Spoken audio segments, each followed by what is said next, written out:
things. Oh Okay. yeah, okay. We're good.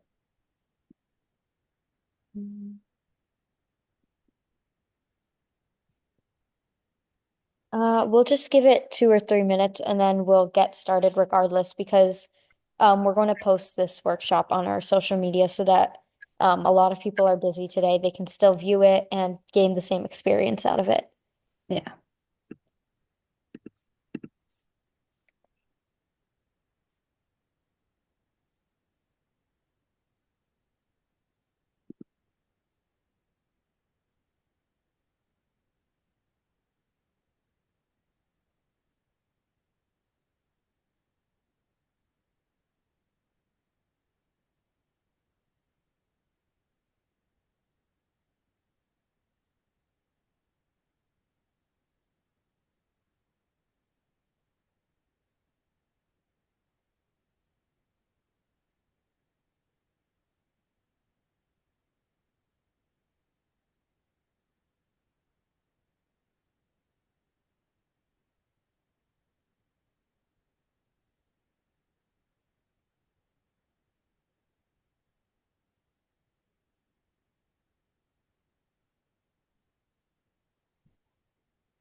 Yeah, we'll give it it's just 6 now. Yep. Yeah, maybe try 6:05. Yeah, that sounds good. How was everyone's day? Okay. Good.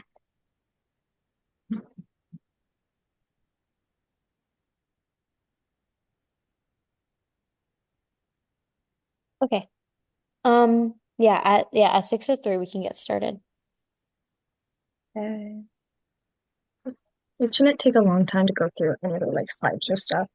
Mm-hmm.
Okay, so we're gonna go ahead and start today's virtual workshop. We're just going to start with a quick introduction of who we are and what our mission is. So my name's Aditi, and today I have with me Mega and Riley. We're three high schoolers from Central Jersey. We live around the Princeton area, and we're a part of an initiative alongside the Attorney General's office and the Department of Civil Rights. And um, through our initiative called Cultural Canvas, we aim to end discrimination and bias in the state of New Jersey, in the Garden State, by spreading awareness about diverse art and spotlighting different artists across the state. Today, you might see we have with us Kennedy DuBose. So we're so excited to have her here today. And we're going to talk about that a little more later. But to talk about what today's meeting is going to look like. So, we're going to start with a brief history of Black art in America. Since it is February and it is Black History Month, Black art has played a huge role in shaping America, and we want to take a second to talk about that. We're going to go a little bit into an introduction of Kennedy, and then we're going to talk about our activity. And while that's going on, we're going to do our interview to learn more about her and her art. So we're super excited to get started. We're going to start with the brief history. So, America goes back all the way to the 18th century, as you can see, the 1700s, and Black art has been around since then. America did start with a racial hierarchy, one that we try to pay homage to, like the impact that it has caused in society up until this day. So Black art has started since then. Back then, enslaved Africans created folk art, including they worked with mediums like quilts, carving, ironwork. But because Black people were so disrespected in America and all people of color, they often worked under other names or they worked anonymously. And then moving into a more modern era, the Harlem Renaissance was an explosion of Black artistic expression in Harlem in New York. And this included things like literature, music, and visual arts. It was so many different mediums all at once. That's why it was called a Renaissance. It was just overwhelming amounts of art. Then, if we move into the mid 20th century, which is the 1900s, for those who don't know, there were artists like Jacob Lawrence and Faith Ringgold, both of which we've covered on our Instagram, who depict Black life and struggle. And this was kind of built upon by the civil rights movement. And the civil rights movement contributed to art in that it politically influenced political charged works. And that's shown in a lot of Black art at the time. So on the right here, I have a picture of Faith Ringgold's art, which is called Sunflowers Quilted Bee at the Arles. So that's just a representation of how Black art often represented community, because that's a big aspect of almost any type of art, but it's especially shown in Black art because it's community is so important in a lot of minorities, especially in America. So we're going into a more modern era. The Black arts movement was a little bit later, and it coincides with the Black Power movement. A lot of art around this time had emphasis in Afrocentric themes and activism, similar to other periods that I just talked about. Then, if we want to talk about the 1980s and 90s, that was a lot of contemporary Black artists. And this is when Black art started to be shown a lot in mainstream galleries and museums. New York City has often been an area where Black art is primarily displayed and built upon. It's a really thriving community. And then the 21st century, where we currently are, this is when Black artists started to receive a lot of global recognition and push. And their art often features a lot of cultural and societal themes. And nowadays, Black artists work with every medium imaginable. I mean, almost anything. And you'll hear from our artist today. She works with a lot of different mediums. So this is another piece of Black art on the right side of the screen, and it's a piece by Art Monroe Niles, and it's displayed at the Rachel Ufner Gallery. So next we'll go into a quick introduction. So Riley, take it away. So, right. So here with us today we have Kennedy DuBose, and she's a fellow New Jerseyan. She's from Maplewood, and she does a lot of work with watercolor, and she does do some paintings, but something that was really unique and stood out was that she does a lot of pieces through crocheting, which we found really interesting. And that she will be showcasing on March 28th at the South Orange Village. So make sure to check that out. And later today, we're gonna go a little bit into an interview with her about like how she's persevered through like certain struggles as an artist and also just like what her art is about because we always want to promote creativity and kind of share people's experiences. And some of her crochet work is being showcased at the South Orange Village through March 28th. So we all highly recommend stopping by and supporting a local artist because community always.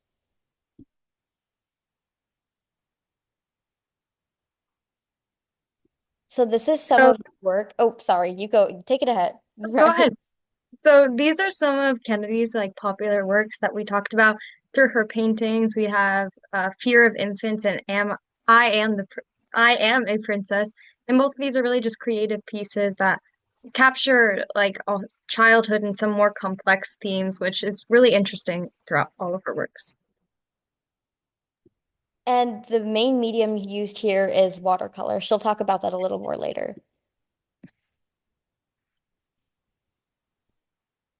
So these are some other pieces from Kennedy. We have one of, was this was a family thing, right? If I recall right. I don't want to. Um, so we have like yes, go ahead. Please do. Piece for my sister's birthday, actually. So please guess a family piece. Mm. So yes, we have a piece from Kennedy's sister's birthday right there on the left, and then on the right we have a picture of, like we said before, she makes a lot of crochet. She does like cardigans, but also like puppets, which she can see here. She made one of her dad. So obviously, like we talked about before, family is a huge aspect of art, and we definitely see that through these pieces.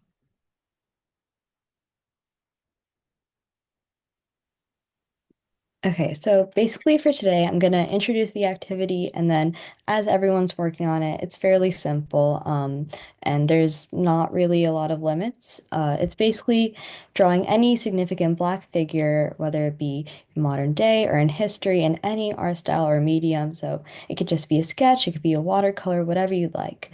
It could be a digital drawing, and if you want to present it at the end, you can, but that's not necessary.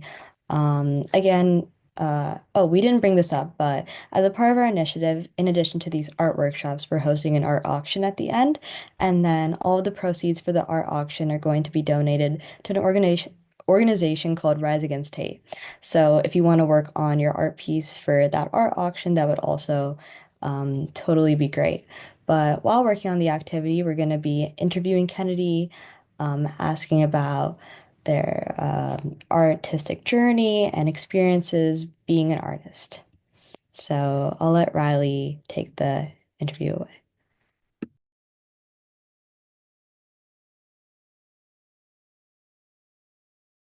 Hey, Riley, you're muted. So sorry about that. That's my bad. I'm not great with Zoom.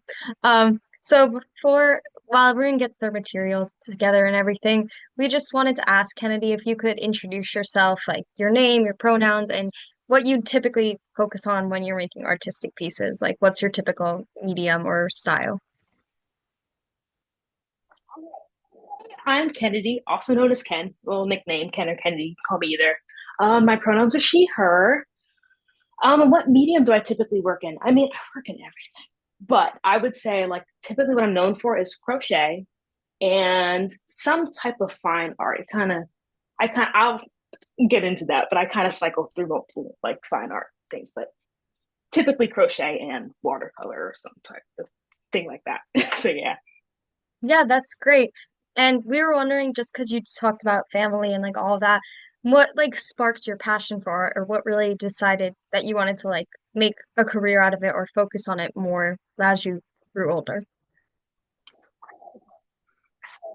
I don't think there was one particular moment that sparked my passion for art, but as a kid, I always kind of enjoyed the time of the day, like in school, where you could like work on the art and I didn't have to talk to anyone. I could just focus on my piece and like have a kind of clear mind and stuff. It's always been very meditative for me. And I feel like there's been periods throughout my life that sparked my passion for art. And it just kind of builds and builds and builds. And I was like, wow, maybe I should do something with this because I love it so much. But I also grew up in a house where like creativity was very celebrated and I was very much had the freedom to express myself through art. So yeah. Yeah, that's great. I know you mentioned there's like so many benefits to art, but we were wondering if you had any like initial challenges or like moments where you kind of not necessarily struggled, but maybe like had some like questioning or difficulties with art and like wanted to talk about how you overcame these challenges. Oh, did have challenges. Most of the challenges were mostly internal. I did have some like external like struggles, but I struggled a lot with mental health and just like internal stuff throughout all of my life. Um, so yeah, I had that going on a lot. But also, I'd say like some of the external things were I only took two art classes in high school, and then I went and applied to art school, just taking two art classes, which it just never fit in my schedule very well, the art classes. But I guess another external like difficulty was when I first was like, okay, art is the thing that I kind of want to do. Extended family didn't always understand that. They were like, so Kennedy, what are you going to do with art? Even when I was in school for art for a little bit, I was like, they were like, what are you going to do with this? Like, how are you going to make money? I'm like, I'm just kind of doing it because I love it. So like now being in the gallery and all this stuff is cool. And I get like all the, I make money from art or whatever, but it wasn't always like a great thing, I'd say. But my people in my house have always been ride or dies, very supportive of my art. So yeah. Yeah, that's great to hear. And I know like we have high schoolers on here that like scheduling is always a big issue. So we were wondering if you spoke about like crochet being your like primary medium that you use, and like we were wondering maybe like when you learned to crochet or why you chose to kind of like incorporate items like this in your artwork. Learned how to crochet 2021. So it was my senior year. I was going into my senior year of high school. Very much pandemic times. Everyone was kind of at home. I had like a crochet set from my grandma that I hadn't touched in like 2 years. But I just kind of broke it out and I'm like, you know what? I'm gonna learn how to make this bandana that I saw on Etsy. And I failed multiple times. And I was like, I'm never doing this again. But I kept at it. Whenever people tell me they want to learn how to crochet, I'm like, just stick with it. So I started with that. And how did I incorporate the crochet into my art? I don't think I made a conscious choice to. I think it kind of transitioned from like crochet wearables to like crochet sculpture. I would have ideas about crochet art pieces and I'm like, there's no pattern for this, so I can't do it. And my mom is like, no, like just do it. Like, you know, the shapes. Just and that's kind of how I got to the puppets and stuff like that. So yeah, a lot of I trial mean, and error. I know for me, I've always wanted to crochet, and that's why I reached out in the first place because I've literally, all my friends can tell you for years, I've just been stabbing a skein with a hook, Ah. hoping it'll happen. But I just want to say I admire you so much for being able to stick with There's it. a lot of patience involved with crochet. I personally would be struggling with that a lot.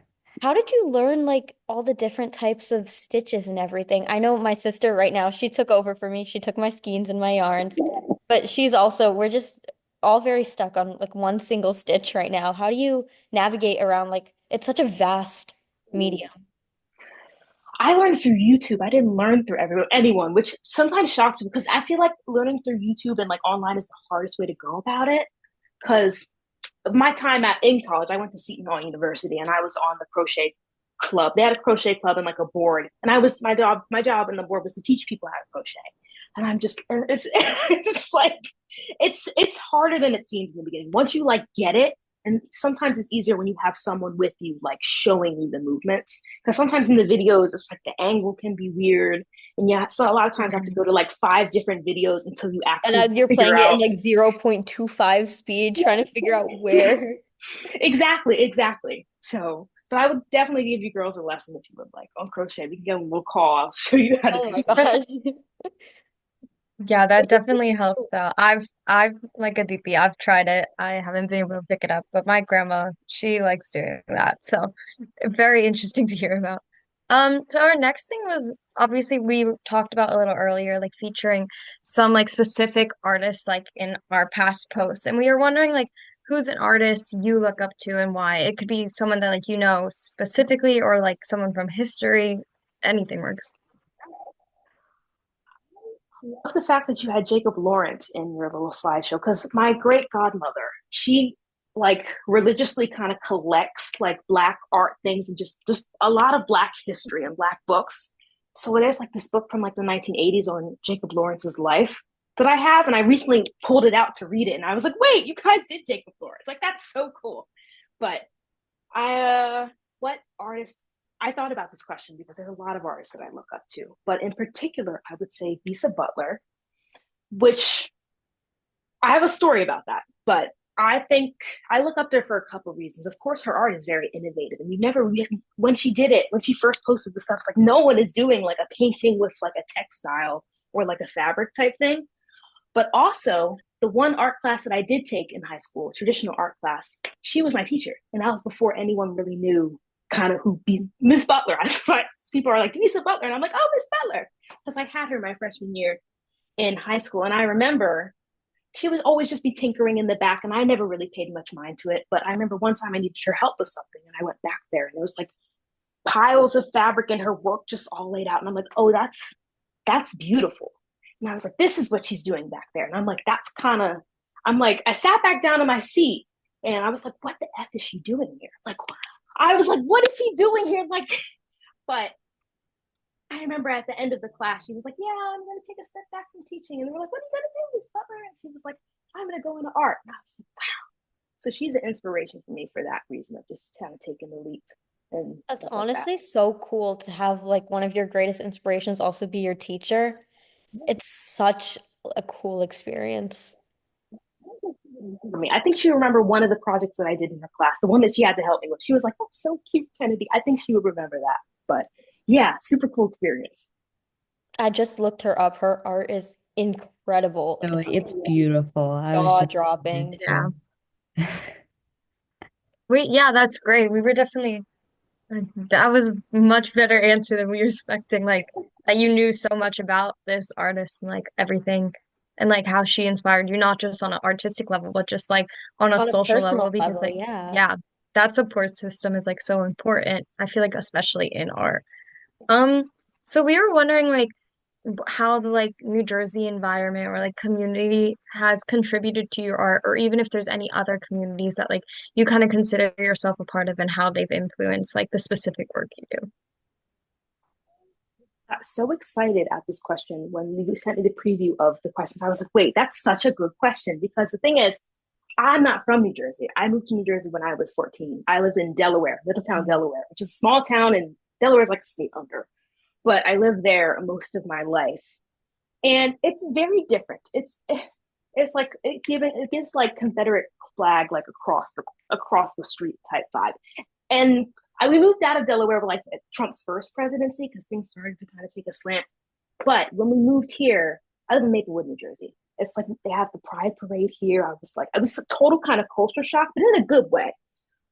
So I was just, it kind of blew my mind. It's like I was seeing people who looked like me. I was seeing people who didn't look like me. I was like, oh, I've never seen people like this before, but it was really exciting. So I guess what has the part that I love about New Jersey is the diversity in the culture and the different identities. And I've always been around people who praise that and really like it adds so much to the community. And now we're in the time where it's like people aren't really feeling diversity, which is just so kind of mind boggling because that's the beauty of New Jersey. That's the beauty of any place Mhm. is like the diversity in the different cultures.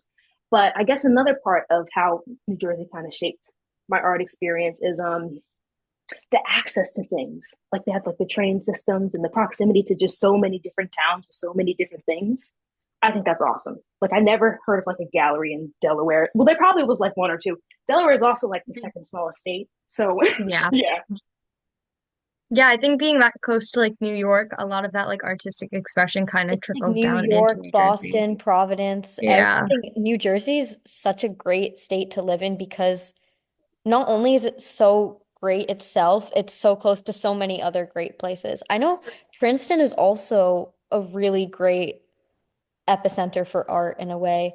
But I think one of the reasons I like New Jersey is just like, as you said, the diversity and also geographically that diversity differs. So like if you come down to from Maplewood down to where we are near Princeton, Mhm. you see a lot of like Asian cultural influences. But then if you go closer to other areas, you'll see a lot of Hispanic or Black art influences.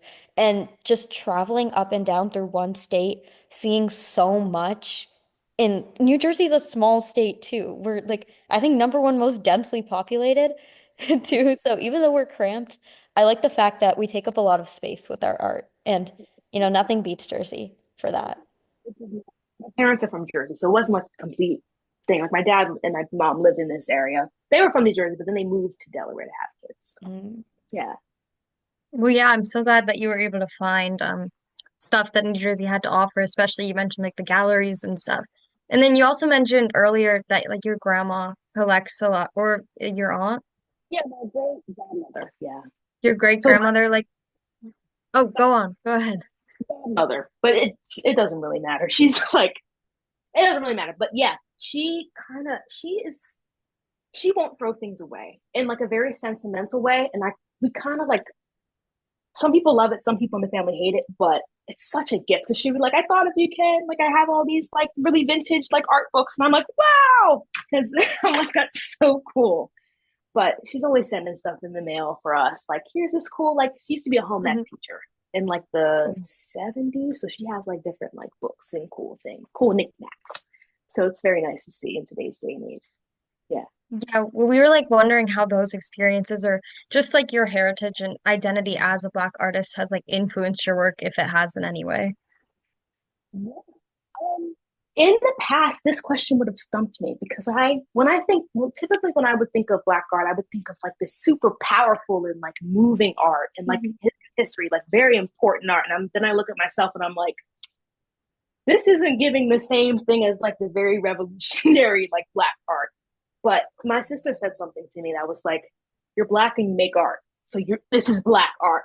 Like Black art is also like Black joy, Black creativity, Black mental health struggles, Black queerness. Just it's so many different things. It doesn't always have to be the Black experience. Isn't always struggle, which is very much to explore sometimes. Um, like all the aspects of Blackness. But how has my heritage impacted my work? It really impacts everything that I kind of do, in a weird way, not in like a very direct way, but in a very like roundabout way. Since sorry, it's my dog. My work is a lot about me as a person. Like you can kind of see like that, but it's very much about me as a person and me as a how I move through the world, which as a Black person is part of that.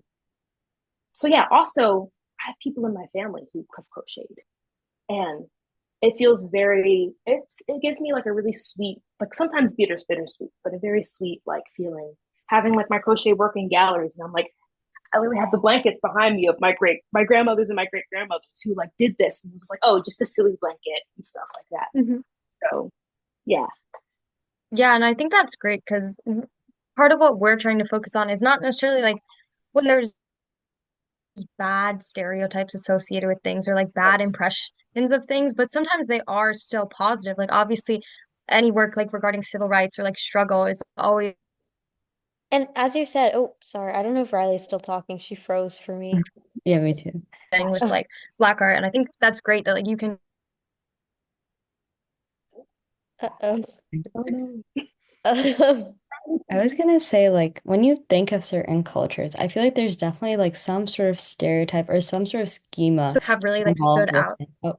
Oop, go ahead, my Oh, she's internet back. completely glitched out. Yeah. Like, there's always like this picture in our minds that we kind of hold on to because we haven't been exposed to that much of different mediums and art styles, which was one of the main reasons why we want to do this, to expose people to more different aspects of different cultures and different mediums and different art styles. Going Yeah, off and of then what Mega said, what is one medium that like you've thought about exploring or one medium that like you would want to explore going forward? I've always been very interested in oil painting, but I had not done it because the investment, you just have to have like the way that you clean the brushes, it's just very technical oil painting. But you see, like you go into galleries and it's like so many oil paintings. And it's just very intimidating to me. So at one point I might try oil painting, but that will not be for any time soon. I will stick with oil pastel for now. But Keep us I've updated. always wanted to try it. I yes. will for sure. Yes. I have friends who are in the oil painting. I'm like, I have friends at art school that do like oil paintings, and I'm I like, know for ask. oil painting, there's like special canvases and like you need certain Yeah. paints and things to go on top, certain temperatures. It's like The brushes, it's a lot. it's Mhm. definitely a lot, yeah. Well, hopefully you get the chance to do that.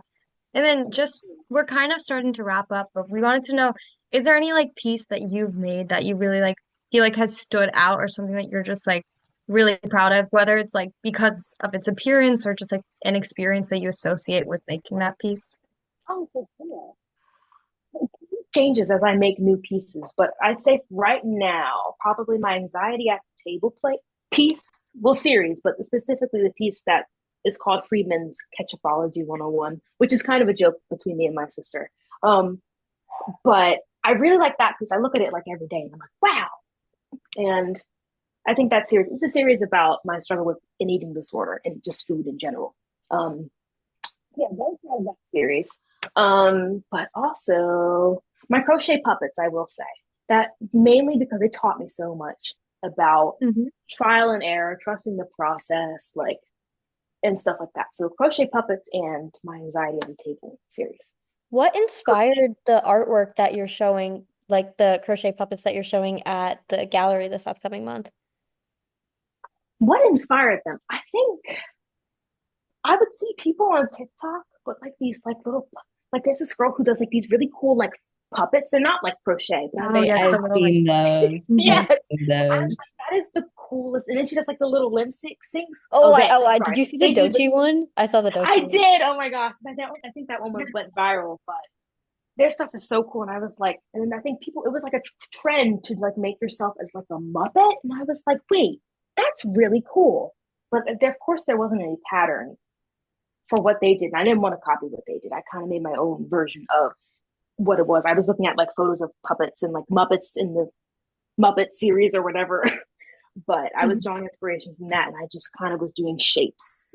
I was like, okay, what can I do with this shape? I have a few like kind of reject Muppets in my basement, but yes, Muppet Graveyard.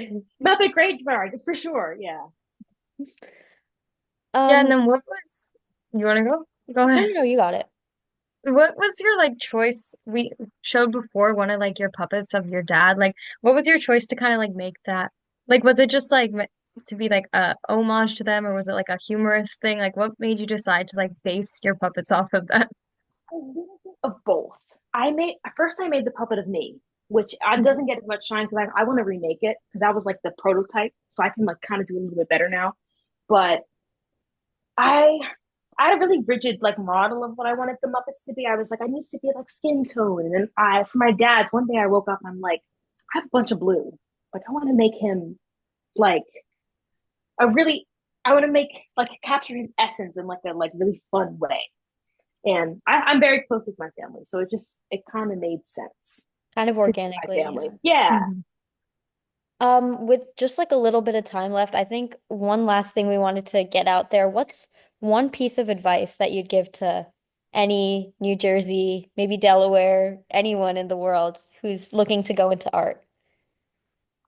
I would say my number one piece of advice would be to trust the process and trust in yourself, and that you'll figure it out. I think I remember the struggle that I ran into was how to go from, I was like, this is where I am now and this is where I want to go, but I have no clue how to get there. And I think something that I'm still learning, of course, is that sometimes if you're trying to go from A to D, you have to go from A to B and then B to C and then C to D because you learn things in the way. It'll get closer when you go from A to B and then what I'm trying to say is that step B will give you what you need to get to the next step. You're not going to know how to get from A to D if you don't start the process because you learn things along the process. Also, one more thing, because I'm conscious of time, of course, is that redirection is it's often disguised as failure. You'll think it's failure, but it's really just this redirection. It's like, oh, this door closed. I didn't get this opportunity. I didn't get accepted into the school. But one door closed, another door typically opens, or it's typically like not this, and something good is coming for you. So I learned a lot about that. I think that's super poignant advice that everyone, high school, middle school, in college, anyone needs to hear because I know right now a lot of us are in like a pressure chamber almost to like what you said about like how your relatives are like, go on, do this, do that. It's just, go at your own pace and everything will work out. Yeah. This time so vividly, and I'm like, every time I see a high schooler, I'm like, I'm giving you all of my love. Like it's hard, it's so hard. during that time, but just stick with it. It gets better. Yes, thank you for that. We're gonna wrap up, but is there anything else you want to share out for us?